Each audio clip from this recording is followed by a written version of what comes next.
welcome. Happy Friday to those who celebrate.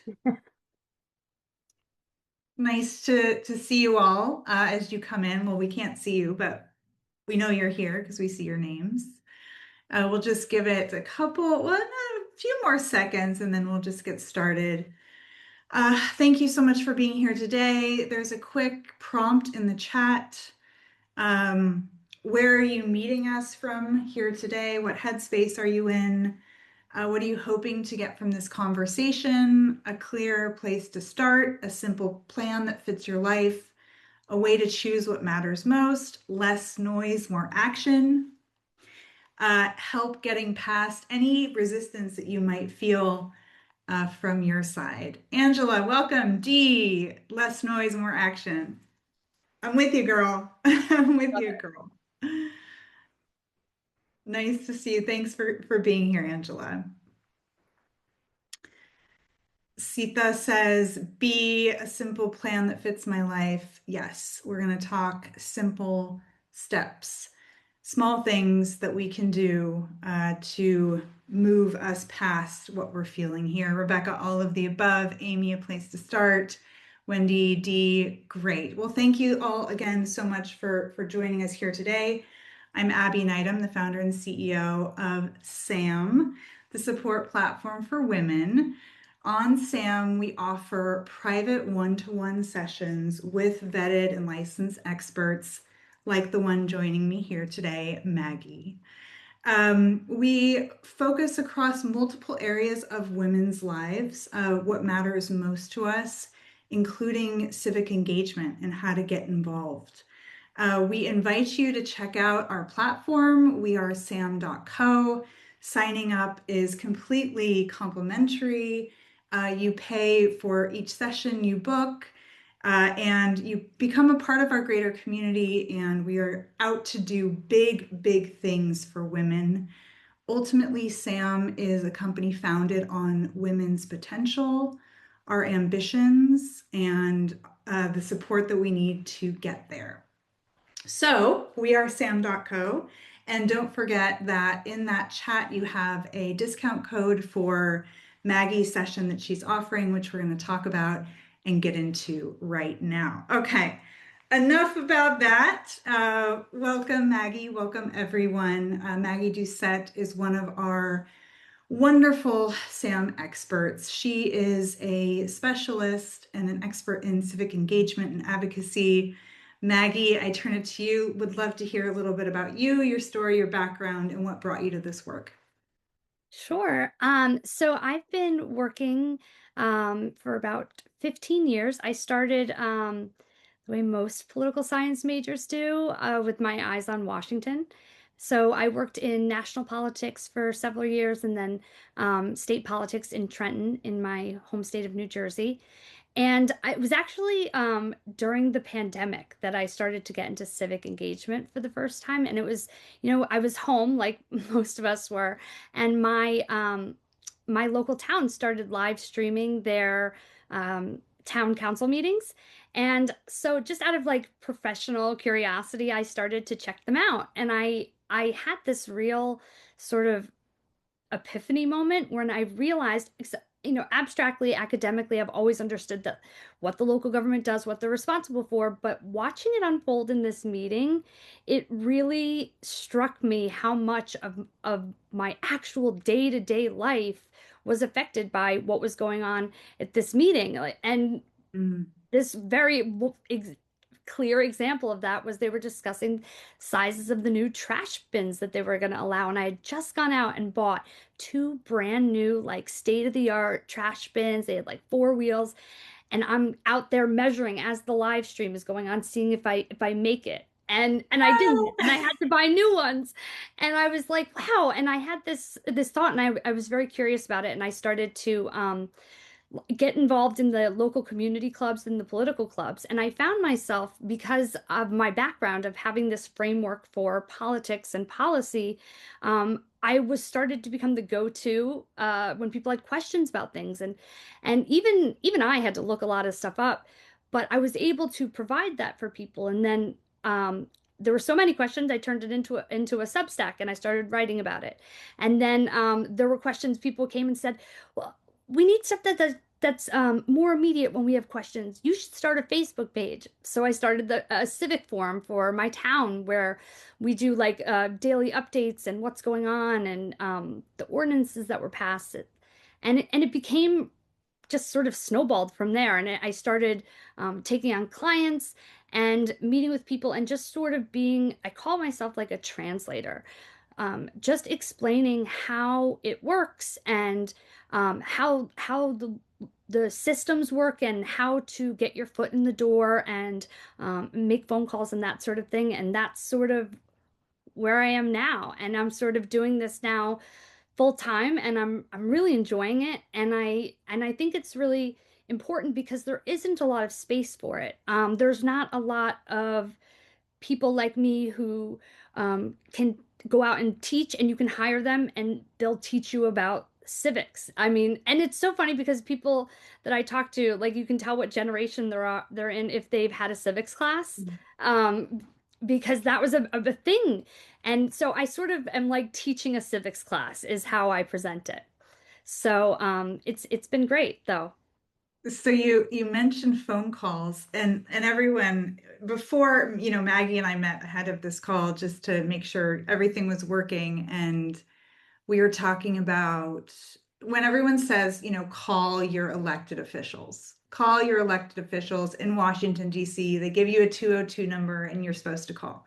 Well, Maggie used to answer those phone calls. I did. I used to answer them. And we do really care. But do you know what else we care about too? Writing a letter. Yeah. A record of that is, and we have to open every one and we have to read or answer every call. So they do matter because there are people like me who are having to answer them. Well, let's get into some of these questions that we've prepared and get on our way here. Thank you for the introduction and thank you for doing the work that you do. The first question we have is around this shared tension. We know we should care. We know we do care. We know that we see it and hear it. We're in it. We struggle with this information. We struggle with what comes out of it or at us and out of it, but we're stuck. We're not sure really which direction to move. So it's like this low grade, or right about now this week has really been more of a high grade, Yeah. constant concern about what's happening politically and civically. And we know that disengaging is just not the answer. But we're also too overwhelmed. We're tired. We have households, we have work, we have children, we have caregiving, elderly parents. We're unsure where to begin. So Maggie, from your point of view, from your perspective, what's the most realistic place to start when it all just feels like too much? Uh, Easy. It's locally. Get to know your local government. Go on your town website, find out who runs your town, who is your mayor. More people can name the seven dwarfs than they can name their mayor. And that's not a failing, but it is something that's a small step. Find out who it is, find out you know, where a meeting is, just little tiny baby steps of just starting locally and getting situated. And there's this, and locally, so I have a background in policy with the previous administration. And this is something, the American people, we were raised with this notion of it all happens at the White House. It all happens in Capitol Hill with our elected officials. The reality is, real change happens at that local level. And that's really where you can make the difference, right? Yes, it all politics is local. I mean, that's sort of a saying, and it's absolutely true. It's the place that touches you the most. It has the most effect on your daily life. It is your schools, it's your property taxes, it's your trash pickup, and it's things that you literally come in contact and that will affect you every day. And I think right now, in this moment, when we're watching everything unfold sort of nationally, it all feels sort of too big, too abstract. Mm. Where's the entry point? the entry point where you have the most agency is locally. Yes, yes. And also debunking this binary thinking of I have to make a big move to make a difference. Yeah. I have to get in a car and put on a pink hat and drive 15 hours and march in the cold to make a difference. Yeah, I think that's a huge misconception. And I think it's because a lot of people right now believe that their participation has to match the size of the crisis. And Ugh, that is it's just not the case. It's not sustainable and it's not how, you don't dive into the deep end. Like there's the deep end going on right now. It wouldn't be sustainable to just dive right in. You need to start somewhere a little bit closer to home, a little bit shallower, and you need to do it one step at a time. thank you. Let's talk about resistance. So there's is I have it from time to time. It's just I just can't get there. Yeah. I see it, I see the news, I see what's happening, and I just can't I hesitate. Um, and I know that many women do hesitate because we created this session because we heard that from women. I want to Yeah. get involved, but I have this resistance. I have a little uncertainty. From your experience, Maggie, what are women afraid of? Is it exposure? Is it getting it wrong? Is it time? What is it? Yeah, well, and I think the first problem is that this sort of civic action or civic engagement has a real branding problem because I think most people picture yelling, megaphones, bullhorns, a bunch of guys screaming in your face, and that's just not at all what it can be as well. And I think the real fear, and I think this is true for a lot of women, is the fear of not belonging, like it's not their space to do it. I think there's also fear for everybody that they don't know what they're doing, or that they'll say the wrong thing, or that it will have a personal cost to them, like they'll anger a coworker or someone else, label them as dramatic or difficult, or it will cause tension with family members. So, and those are very real and they're things that need to be considered. And that's something that I talk about in my sessions, which is having boundaries and being able to protect yourself when you're getting involved. But I think ultimately there is a fear that you don't belong or you won't know what you're doing or that you'll have to invite energy into your life like we picture of, you know, screaming protests and signs and people getting arrested. And there's a better way. There is a better way, and it doesn't have to be that big thing, right? No, It absolutely absolutely not. does not have to be that big thing. Give us an example of a contribution that you've seen that we tend to underestimate. Presence, showing up at a meeting, or even just like watching a live stream of like your local council meeting, or um, just writing an email to someone in your local government, just letting them know that you're there and you're watching can change how your electeds behave. And that's really crucial. So just being there, being present, being a witness can have such a huge effect that people completely underestimate. Yeah. And, of course, vote. As my favorite Absolutely. president said, don't boo, vote. And vote in your Um, local elections too, because those are important. those are important.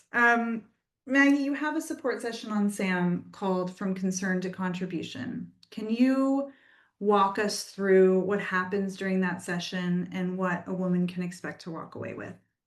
Sure. So I start with grounding. So I talk to them about what their most pressing issue is right now, and not in the abstract sense, but like actually in their life. What are they most worried about? What is causing the most anxiety?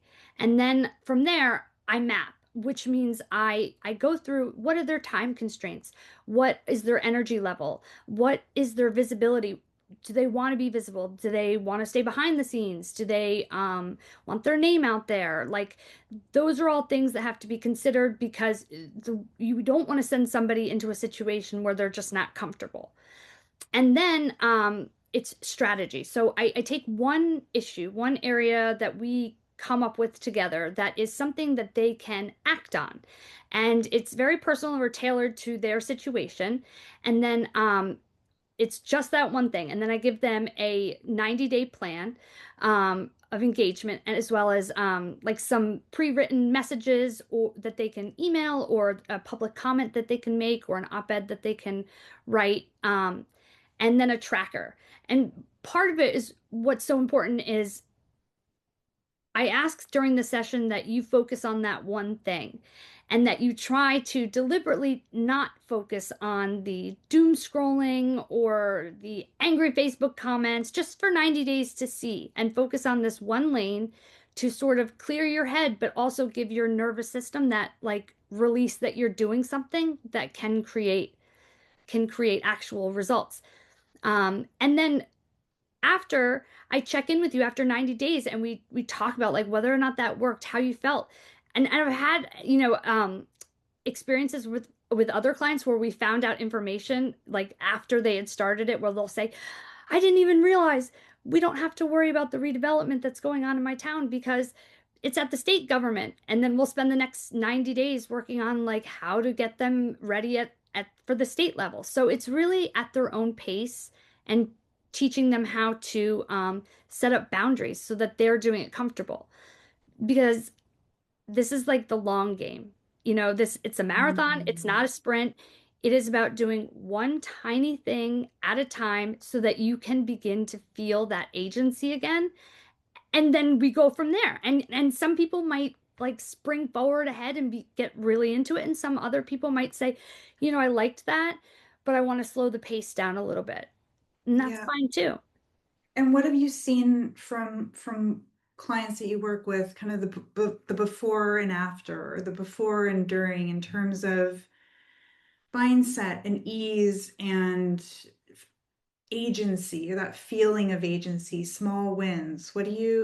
Anything to share there? Yeah, I have a great client who we started off with. I was trying to help her with understand like a zoning issue that was going on that was going to affect her home. And we ended up working through it. She went to local council meetings. She spoke up. She actually got them to change the zoning, and Wow. it worked in her favor. She liked it so much, she kept getting involved. She is now a sitting councilwoman in my town. Wow, wow, that's so great. I love hearing that. That's And it's really awesome. wonderful. So she just got sworn in like a couple of weeks ago. It was amazing. Wow, well, that's a success. Yeah. What is more dangerous than a woman with a plan? This is a trick question. Nothing. Nothing. Nothing. We have a few questions in the chat here. I'll just read them off. And if anyone has any questions for Maggie, we'll go ahead, put them in the chat and we'll take them now. Is a letter or an email better, or does it matter? I think nowadays, because I think I understand where you're coming from. Like a letter, does it make more of an impact? Um, and I think at this point they're both equal. Emails can be just as much. A letter is formal, and I think it's a nice record, but I think at this point people are getting so many that I don't think it really matters, letter or email. I think you're fine either way. Just reaching out honestly makes a big deal. Yeah, absolutely.